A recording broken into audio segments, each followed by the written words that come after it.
Good morning! Karong adlaw kay magluto dayta karon kinason, sabaw. Basta sayo-sayo ko makaadto merkado. Sa sayo-sayo ko makaadto merkado, guys. Kay mga 9 in the morning makaabot jud ko sa kinason. Kanang permiro gyud diha sa may baybay. Na siya kinason, green shell, kanang uban pang mga seafoods, kanang mga guso o magiti-giti no. So wali dagko gyud ni ang ilahang kinason baligya, guys. Nya presko kay sa tanan naglihok pa gyud siya pagtan-aw nako. Kung gusto mo makaabot og kinason kay mga 9, nana na sila yung mga baligya diha no, kanang fresh ka isa nga tanan. So usahay pud wala gyud sila baligya kundi green shell lang, di makay ko ganahan green shell. Makita gani ko aning kaning kinason dito no, labi na mga dagko kay di ko ganahan gagmay daghang king daot. Ingon ani jud ni dagko, nindot ang dagko kay dagko kay tag makaon pod no. So mag-init ay kaubig diha no, ni nagbubukal na gani na, pero you have to clean it ug maayo nya brushan jud na nako ang shell, ang yang green shell. Pero limpyuhan na ngadto, guys. So di ba mag-init kag tubig ani nilunod na nimong shell nimo.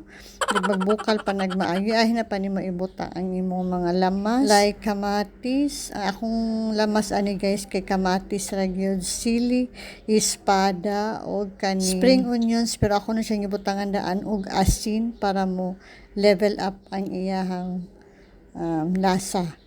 Okay, dali ra jud kay na maluto. Walay seconds, charot lang. O di ba kana luto na siya, guys, kay isa ka bukal luto na gyud siya. Taod, guys, ato na siyang haonon kay grabe ka bukal na gyud siya nya, luto na pud na siya. So tan-awa lang ninyo kay kusog kay ni siya muawas sa inyong kaldero. You have to check it no, pirmi kay kusog kay ni siya muawas. Labi gamay inyong kaldero nga gamiton, ayan. O, diba? Hapit na siya maluto. Ang sabaw, ani, guys, is the best. Yeah, good for the bones. Pud ni siya, no? Vitamins, kay syempre, safe foods. O, diba? And then, guys, hindote kay akong background diri kay nice kay ang mga plants ni Ma'am Moreno. Ayan. Nahan ko diri magluto sa gawas kay kanang sa sulod gud kay magbati kayo kay na mga mantika magbisik-bisik, mga ukok, maglagot. Muna ali ko sa gawas magluto para ang mga aso dili mo pilit. Ja fresh pa jud kay ang among palibot diri kay napuno mi diri sa mga kahoy ug tanom ning bugnaw kayo nagkagabi. Okay, naluto na dai na siya. Na siyang haonon kay di na siya pwede ma-overcook kay muuk-uk man na siya good mo nang naana saktohon gyud na siya sa luto. Ano gusto kag halang spicy, naghanon lang nimong espada. So mga unday ta, guys, mo ni akong paniudto nya dungan ani kay nagluto pud kog shrimp ani nagluto pud ko og lambay. So kani siya, guys, mo sudan late upload na dai ni siya no.